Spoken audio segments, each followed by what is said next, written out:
Bahwa teknologi itu sifatnya membantu, bukan menjadi penopang yang utama. Kita sebagai manusia kehadirannya harus tetap ada. Nanti luarannya akan menjadi apa sih? Saya belajar di jurusan pengembangan masyarakat Islam, kemudian saya dapat ilmu apa gitu ya. Kalau di PMI, mahasiswa boleh untuk tidak mengikuti kuliah kerja nyata atau KKN yang reguler, yang biasanya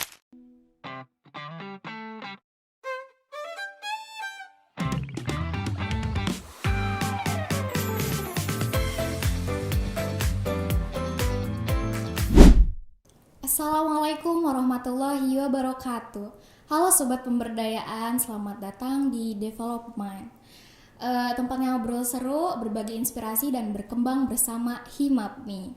Saya Aura Salsabila sebagai host di sini akan menemani teman-teman semua dengan episode perdana ini. Lewat podcast ini, kita akan berbagi cerita, pengalaman, dan wawasan seputar dunia perkembangan masyarakat Islam. Kenapa sih podcast ini dibuat?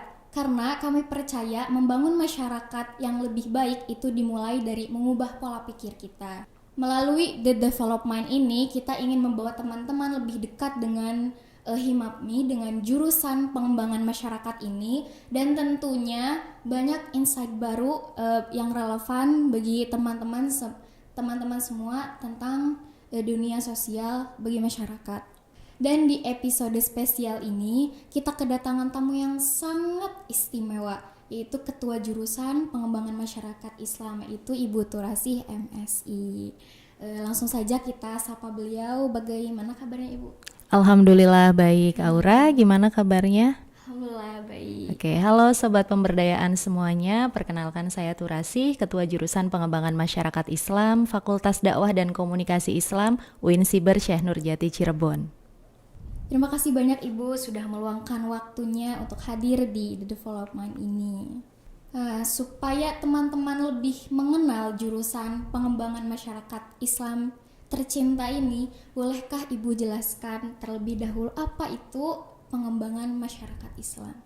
Oke, ini jurusan pengembangan masyarakat Islam atau pengembangan masyarakat Islam? Di jurusan pengembangan jurusan. masyarakat Ya Islam. kalau pengembangan masyarakat Islam nanti kita kuliah gitu ya, salah satu mata kuliah. Baik, sahabat pemberdayaan dimanapun berada, jadi ada satu jurusan namanya jurusan pengembangan masyarakat Islam atau program studi pengembangan masyarakat Islam di bawah Fakultas Dakwah dan Komunikasi Islam UIN Siber Syekh Nurjati Cirebon. Di jurusan ini mahasiswa dibekali kemampuan advokasi, analisis sosial, serta teknik-teknik pemberdayaan masyarakat berbasis keislaman, nilai-nilai keislaman. Jadi kalau mahasiswa kuliah di jurusan pengembangan masyarakat Islam, nanti luarannya akan menjadi apa sih? Saya belajar di jurusan pengembangan masyarakat Islam, kemudian saya dapat ilmu apa gitu ya? Yaitu tadi bagaimana sih cara melakukan proses-proses pemberdayaan untuk menuju masyarakat yang berdaya dan mandiri. Kemudian akan menjadi apa gitu, banyak sekali hasil dari lulusan pengembangan masyarakat Islam yang mungkin nanti secara spesifik kita bisa diskusikan lebih lanjut. Tetapi di antara berbagai profil lulusannya gitu, yang pertama adalah sebagai praktisi pengembangan masyarakat. Nah, itu bisa berkiprah di lembaga manapun. Kemudian yang kedua adalah sebagai analis sosial keagamaan, yang ketiga sebagai asisten peneliti sosial keagamaan, kemudian sebagai entrepreneur sosial, dan juga sebagai penyuluh keagamaan. Gitu. Gambarannya kira-kira seperti itu. Ya, menarik sekali ya Ibu. Kira-kira nih Ibu, apa yang membedakan jurusan pengembangan masyarakat Islam ini dengan jurusan yang lainnya di UIN Cyber Syekh Nurjati ini, Bu? Oke.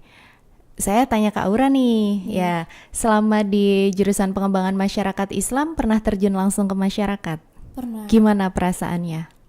Seru, terutama terjun ke masyarakat itu lebih mengenal lingkup sosialnya. Oh, ternyata seperti ini di masyarakat yang jarangnya kita temui gitu. Kalau diam di rumah saja pasti tidak akan pernah ditemui. Oke, itu baru salah satu keseruan gitu ya Iya. dibanding jurusan lain di UINSI Bersyah Nurjati Cirebon. Tentu saja jurusan pengembangan masyarakat Islam memiliki distingsi atau pembeda dengan jurusan-jurusan lain. Yang pertama adalah mahasiswa itu tidak hanya belajar teori tetapi juga langsung belajar di lapangan bersama masyarakat, dan masyarakat ini sangat luas. Jadi bisa saja misalnya masyarakatnya adalah komunitas pelaku UMKM, kemudian masyarakatnya petani, atau dia komunitas bahkan gitu orang-orang dengan kebutuhan khusus gitu. Jadi salah satu keunggulan yang utama adalah terjun langsung ke masyarakat, tidak hanya mengamati masalah-masalah sosial, tetapi mahasiswa juga terlibat langsung. Misalnya, kalau Aura sekarang semester berapa? Semester 2. Semester 2. Nanti di semester 3 akan ketemu mata kuliah yang mewajibkan mahasiswa itu beberapa kali ke satu lokasi yang sama untuk bisa menggali informasi tentang wilayah tersebut baik secara sosial, ekonomi, kelembagaan, dan seterusnya. Nah, nanti di semester 4 mahasiswa sudah mulai belajar metodologi penelitian, metode pengabdian kepada masyarakat, metode pemberdayaan gitu. Itu akan lebih luas lagi lingkupnya. Dan pada semester 5 mahasiswa sudah diajak untuk merancang program pemberdayaan masyarakat gitu. Jadi keterampilan-keterampilan yang teoritis diturunkan ke aspek-aspek yang praktis. Harapannya adalah ketika lulus, teman-teman sudah punya bekal. Dalam konteks bermasyarakat, itu tidak hanya kita menjadi bagian dari warga masyarakat, tapi kita bisa memberikan dampak, bisa memberikan manfaat dimanapun kita berada, gitu. Sangat bermanfaat sekali ya Ibu. Nah, ngomongin soal perkuliahan ini, apa aja nih Bu hal-hal yang dipelajari mahasiswa pengembangan masyarakat Islam selama perkuliahan? Oke, kalau secara mata kuliah, hal-hal yang dipelajari standarnya mata kuliah gitu ya. Tetapi ada beberapa mata kuliah yang memang menjadi unggulan gitu ya. Di antaranya adalah teman-teman akan belajar tentang metode pengembangan masyarakat, manajemen pengembangan masyarakat, bahkan manajemen kasus pun itu dipelajari. Lalu ada mata kuliah yang sifatnya praktik. Praktik itu seperti apa? Contohnya adalah mata kuliah pengembangan masyarakat desa dan kota, metode intervensi sosial, teknik perencanaan partisipatif. Kemudian teman-teman yang suka misalnya dengan tema-tema kebencanaan, kita ada mata kuliah manajemen bencana. Kemudian lagi kalau ada yang suka dengan tema-tema misalnya terkait mengembangkan kurikulum pendidikan tapi di komunitas, bukan di sekolah nih, di komunitas, ada community education. Kemudian senang belajar tentang lembaga-lembaga yang hubungannya dengan human development gitu ya. Itu ada mata kuliah misalnya HSO itu adalah Human Service Organization. Jadi bagaimana lembaga-lembaga misalnya dia bergerak di bidang apa untuk pengumpulan zakat infak sodakoh, kemudian lembaga-lembaga yang sifatnya filantropi gitu, dan itu sudah bekerja sama sebagian lembaga-lembaga itu dengan jurusan kita juga. Lalu apalagi gitu ya, apalagi yang dipelajari kalau teman-teman misalnya suka fundraising gitu ya, fundraising, ada mata kuliah fundraising, bagaimana sih menggalang pendanaan untuk program-program sosial. Kemudian bagaimana sih manajemennya, itu dipelajari melalui mata kuliah filantropi sosial gitu. Nah, semua itu dipelajari sebanyak 144 SKS selama 8 semester.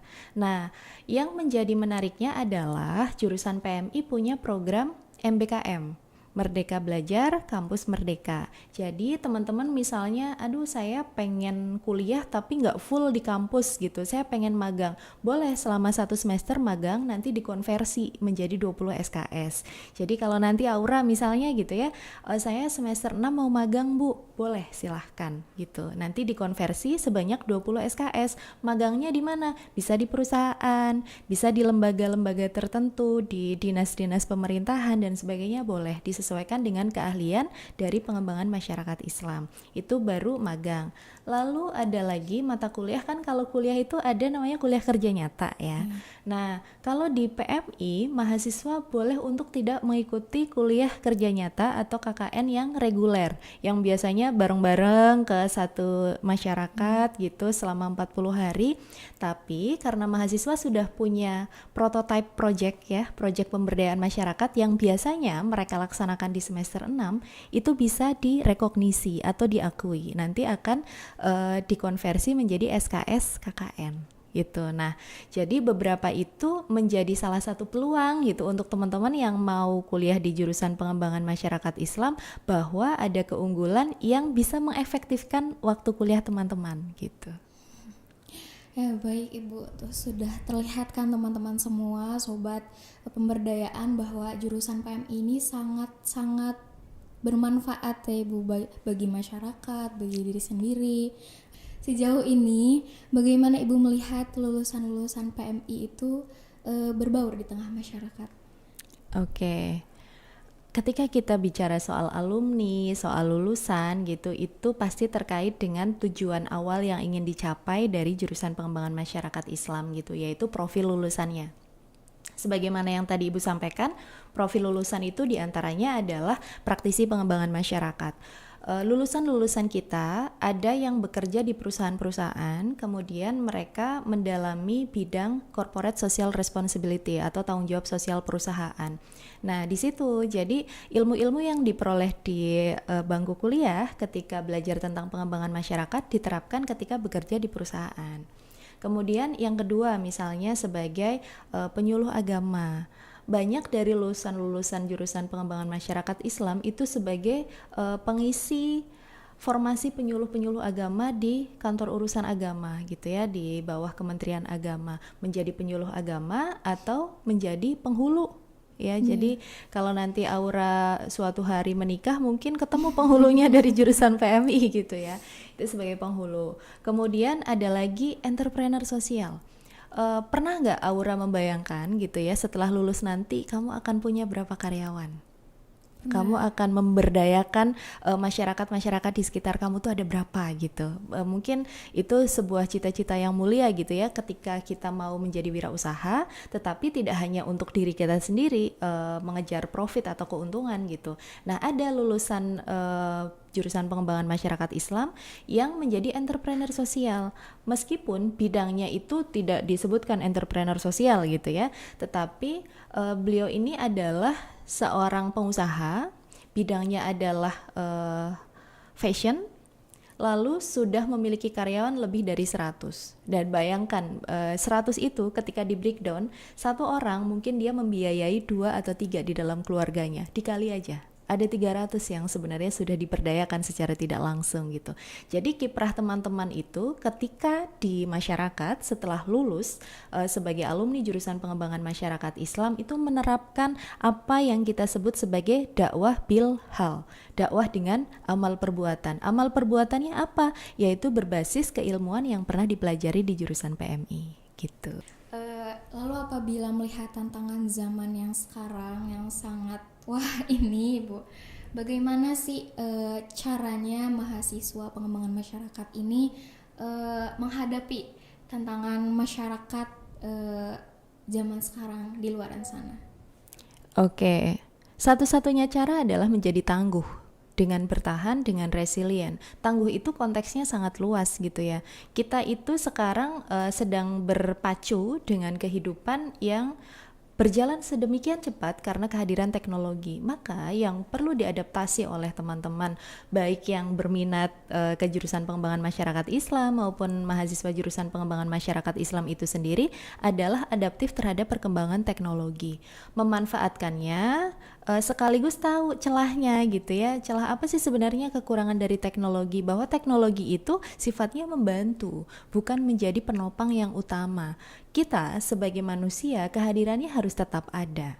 Makanya dalam beberapa perkuliahan di jurusan pengembangan masyarakat Islam, Ibu selalu menyampaikan bahwa kebutuhan akan fasilitator pemberdayaan masyarakat, tenaga-tenaga yang terkait dengan pengembangan masyarakat, walaupun dia tidak tertulis secara formal bahwa ada kebutuhan rekrutmen fasilitator pengembangan masyarakat, dimanapun akan tetap dibutuhkan. Bahkan dari level yang paling kecil di komunitas itu pasti butuh pemimpin kan ya di level komunitas. Nah, lulusan pengembangan masyarakat Islam atau mahasiswa pengembangan masyarakat Islam bisa mengisi tempat-tempat itu gitu. Jadi tadi ya, adaptif, kemudian tangguh dengan berbagai perubahan yang sedemikian cepat gitu. Ya, sangat jelas ya teman-teman bahwa harus tangguh, bahwa kita seketika akan turun dalam masyarakat menjadi jiwa sosial yang tinggi, harus mempunyai jiwa yang tangguh juga. Untuk menutup obrolan ini, Bu, apa harapan Ibu terkait jurusan pengembangan masyarakat ini untuk kedepannya? Harapan ya, namanya harapan kan boleh setinggi langit ya.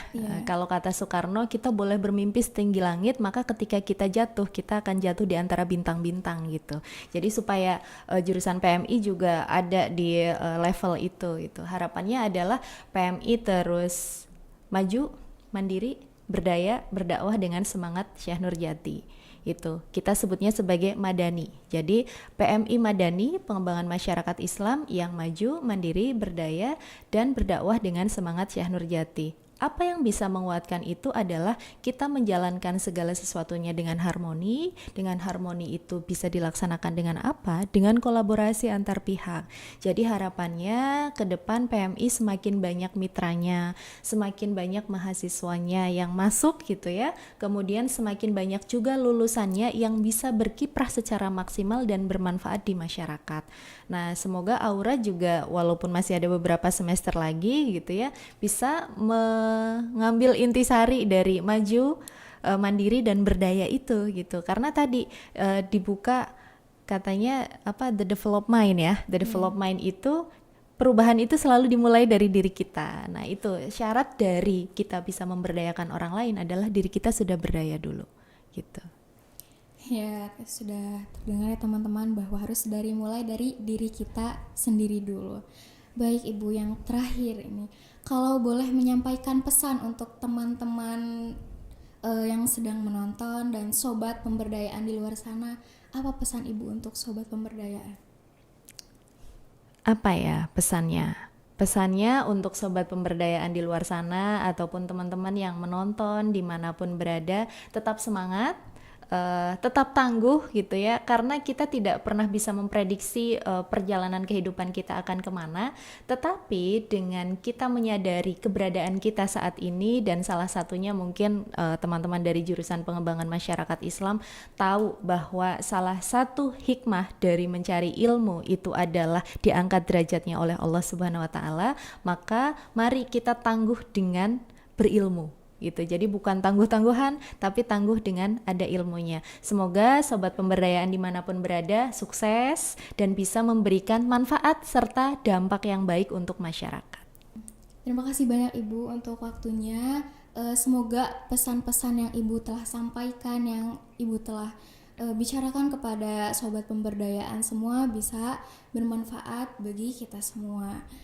Semoga obrolan ini hari ini bisa memberikan semangat baru juga untuk sobat pemberdayaan lewat podcast ini. Terima kasih kepada sobat pemberdayaan yang telah menonton di Develop Mind ini. Jangan lupa like, share, and comment. Semoga apa yang Ibu Turasi sampaikan untuk sobat pemberdayaan di luar sana sangat bermanfaat dan berguna bagi sobat pemberdayaan di luar sana. Sekian, saya Aura Salsabila sebagai host, pamit undur diri.